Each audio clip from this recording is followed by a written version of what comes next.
आज हम बात करने वाले हैं प्राइवेट कैंडिडेट विद्यार्थी के लिए जो क्लास 12 के हैं। इससे पिछले बार वीडियो में हमने बात किया था क्लास 10th के लिए।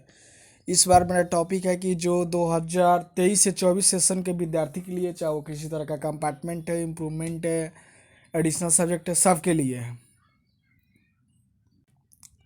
अब हम बात करने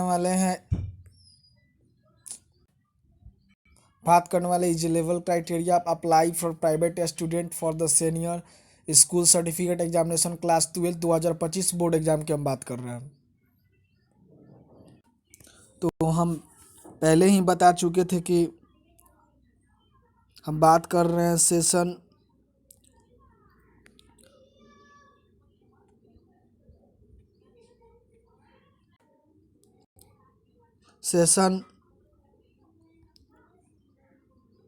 2023 से लेके 24 के, और प्राइवेट स्टूडेंट का हम बात कर रहे हैं। उसके बाद यहाँ पे आप देख सकते हैं जो लेवल क्राइटेरिया से ये जो भी हम नोटिफिकेशन दिखा रहे हैं वो सितंबर में रिलीज किया गया था 2023 में, फिर सितंबर में ही रिलीज होगा 2024 में। और इसका प्रोसेस आप देख रहे हैं क्या क्या क्राइटेरिया है, यहाँ पे सब मेंशन किया हुआ है। इसे पिछले बार भी वीडियो में हम डिटेल में बात किए थे, इस बार डिटेल में हम ज़्यादा बात नहीं करेंगे। मुख्य उस भूमिकाओं का चर्चा करेंगे, जैसे सर्टिफिकेट से रिलेटेड क्या उनका प्रोसेस होता है, कैसे मार्कशीट मिलेगा। आज हम बात कर रहे हैं कैरेक्टर और टीसी के लिए, तो आपको प्रीवियस स्कूल से मिल जाएगा। बात कर रहे हैं ओरिजिनल मार्कशीट के लिए, ओरिजिनल मार्कशीट ये आपका पासिंग सर्टिफिकेट है, तो वो स्पीड पोस्ट के थ्रू आ जाता है। रिजल्ट डिक्लेरेशन के 2-3 महीने लगते हैं समय, और आ जाता है आपके रेसिडेंटल एड्रेस पे बाई स्पीड पोस्ट के थ्रू। अब प्रॉब्लम है कि हम इम्प्रूवमेंट एग्जाम दिए हैं तो क्या हमारा फ्रेश मार्कशीट आएगा? जी हाँ, आपका मार्कशीट फ्रेश आएगा। आप एडिशनल सब्जेक्ट दिए हैं फिर भी फ्रेश आएगा। अगर आप किसी तरह का सप्लीमेंट्री कंपार्टमेंट एग्जाम दिए हैं तो आपका जो प्रीवियस मार्क्स है और जो आप जो इस एग्ज़ाम को कंपार्टमेंट दिए हैं वो मार्क्स रिप्लेस होकर नया वाला मार्क्स आपका कंसल्टेंट मार्कशीट आएगा। और आपका जो माइग्रेशन है वो डिजी लॉकर और ओरिजिनल मार्कशीट पे भी डिजी लॉकर पे अवेलेबल हो जाता है, वहाँ से आप डाउनलोड कर सकते हैं। और यहाँ पे मेंशन भी किया हुआ है। और जो जहाँ आप प्रैक्टिकल एग्ज़ाम आपका जो है वो आपके थ्योरी एग्जामिनेशन सेंटर पे होगा, वो CBSE 2025 में भी फिर एक बार तिथि निर्धारित करेगी कि इस तिथि पे हम एग्ज़ाम उनका लेंगे। उसके बाद जो भी एडमिट कार्ड है आपको CBSE के वेबसाइट से मिल जाएगा, और डिजी लॉकर पे मार्कशीट माइग्रेशन अवेलेबल रहता है, आप वहाँ से डाउनलोड कर सकते हैं। आपके आधार कार्ड से लिंक होना चाहिए। फिर बात कर रहे थे हम लोग, जो भी बच्चा को प्राइवेट कैंडिडेट हैं उनको डर है 2024 में बोर्ड एग्जाम दिए कि फेल हो जाएंगे, फिर वो 2025 में अपीयर कर सकते हैं रीअपीयर फ्रेश होके। उनका जो प्रैक्टिकल इंटरनल असेसमेंट होगा वो जो आप पिछले 2024 में जो रेगुलर होंगे 2025 में उनका कैरी फॉरवर्ड हो जाएगा। उससे पहले जो होंगे उनको फिर से एग्ज़ाम देना होगा। अगर वो प्रैक्टिकल में फेल हैं तो उनको CBSE डेट देती है प्राइवेट कैंडिडेट के लिए, और वहाँ पे उनका जहाँ पे थ्योरी एग्जामिनेशन होता है वहीं पे जाना पड़ता है और उनको एग्ज़ाम देना पड़ेगा। आज जिनका इंटरनल का कंपोनेंट है, इंटरनल असेसमेंट जैसे मैथ इंग्लिश एग्जाम्पल में, तो उनका जो मार्क्स है वो थ्योरी कॉलम में ही शो होगा, ना कि उसके लिए इंटरनल मार्क्स इंटरनल कॉलम में शो होगा। और वो अपने कंप्यूटर प्रोग्रामिंग के माध्यम से वो मार्क्स को कैरी कर लेता है। तो ये सब टॉपिक, और सितंबर में फॉर्म रिलीज होगा। अब कितना क्या चार्ज लगेगा सेम प्रोसेस रहता है, कोई चेंजेज नहीं हो। CBSE 2025 बोर्ड एग्जाम तैयारी करने के लिए CBSE ने 10वीं 12वीं की जारी की नया सिलेबस, और 10th में 10 सब्जेक्ट रखा गया, 12th क्लास में 7 सब्जेक्ट। यहाँ पे पूरा मेंशन किया हुआ है। CBSE ने एकेडमी 2024 के लिए नया सिलेबस जारी किया। 1 अप्रैल 2024 से लागू होगा। CBSE के एकेडमी nic.in पे जाके आप चेक कर सकते हैं, आपका सिलेबस डाउनलोड भी कर सकते हैं। सिलेबस में कोई बदलाव नहीं किया गया है। और इस बार जो क्लास 10th के बच्चे उनको 5 सब्जेक्ट रखे गए, 2 सब्जेक्ट उनको ऑप्शनल दिया गया है, ले सकते हैं वो। उसके बाद 12वीं की बात करें तो 7 क्षेत्र में उनको सब्जेक्ट लेना पड़ेंगे, जैसे language, humanity, math, science, skill subject, general study, health, physical education, ये भी शामिल रहेगा। CBSE ने आगे कहा 1 अप्रैल 2025 से शुरू होने से वाले शैक्षिक संस्थान वर्ष 2024 से लेकर अन्य कक्षा पाठ्यक्रम में कोई बदलाव नहीं किया गया।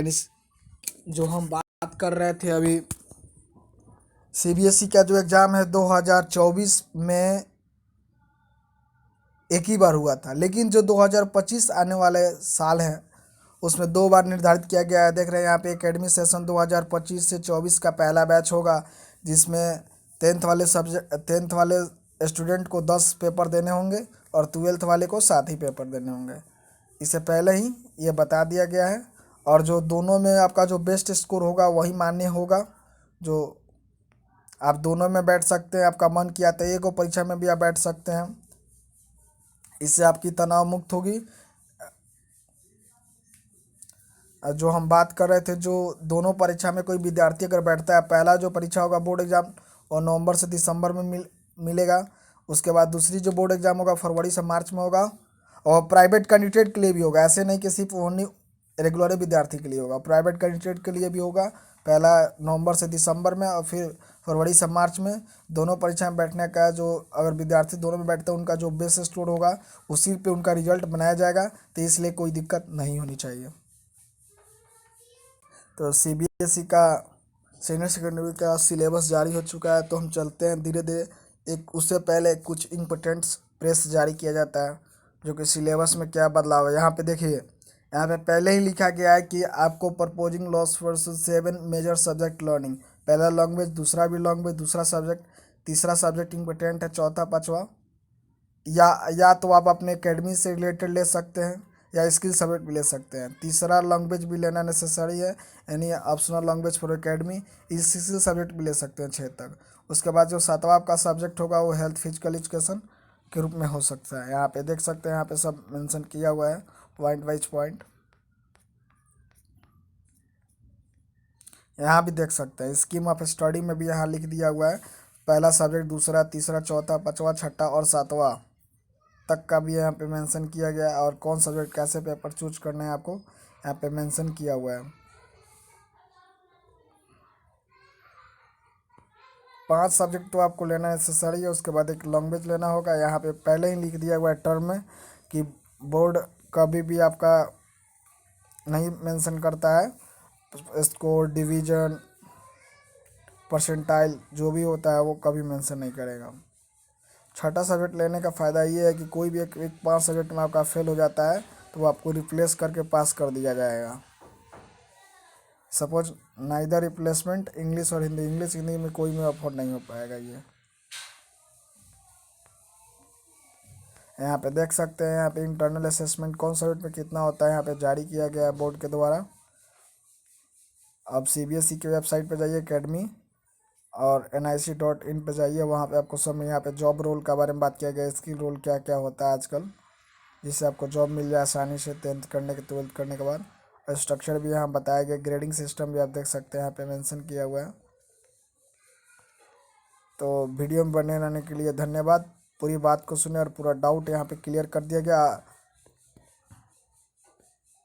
और जो प्राइवेट कैंडिडेट का जो ओरिजिनल मार्कशीट का जो साइन होता है, या तो आप जिस स्कूल में रेगुलर स्टूडेंट थे वहाँ पे साइन करा ले, या तो जहाँ पे आपका एग्जामिनेशन सेंटर दिया रहता है वहाँ के सेंटर ऑफ सुपरिटेंडेंट से आप साइन करा सकते हैं। क्लास 10th का भी देख लेते हैं। यहाँ पे language 1, social science, math, skill subject भी आपको लेने होंगे। लैंग्वेज तीसरा भी लेना होगा, ये ऑप्शनल है। हेल्थ और आर्ट एजुकेशन एक्सपीरियंस, ये सब स्कूल बेस्ड इंटरनल एग्जाम है, तो ये आपको 10 सब्जेक्ट लेने पड़ेंगे। यहाँ पे सब सब्जेक्ट के बारे में सूचना किया गया है, आप देख सकते हैं। हम स्क्रॉल धीरे धीरे कर रहे हैं। सीबीएसई की ऑफिशियल वेबसाइट से इसको आप डाउनलोड कर सकते हैं। और यहाँ पे सीधी सीधी लिखा हुआ है ग्रुप L कौन स्टेज में कौन सा सब्जेक्ट आपको चूज करना है, यहाँ पे सब मेंशन किया हुआ है। और जो हम लोग बात कर रहे थे वही दिया हुआ है, मेंशन किया हुआ है पॉइंट वाइज पॉइंट। आप देख सकते हैं यहाँ पे आपको 10 सब्जेक्ट लेना नेसेसरी कहा गया है। कौन सब्जेक्ट कितने मार्क्स के एग्जाम होंगे, एनीवन किस में क्या लेना होगा, अदर सब्जेक्ट क्या है, आप किसको क्या लेना चाहते हैं, स्किल सब्जेक्ट का भी यहाँ पे बात किया गया है, देख लीजिए आप। AI जो भी सब्जेक्ट है कितना मार्क्स का एग्ज़ाम होता है वो टोटली 50 का ही होता है, यहाँ पे सब मेंशन किया गया है। और ग्रेडिंग कार्ड आप देख सकते हैं यहाँ पे।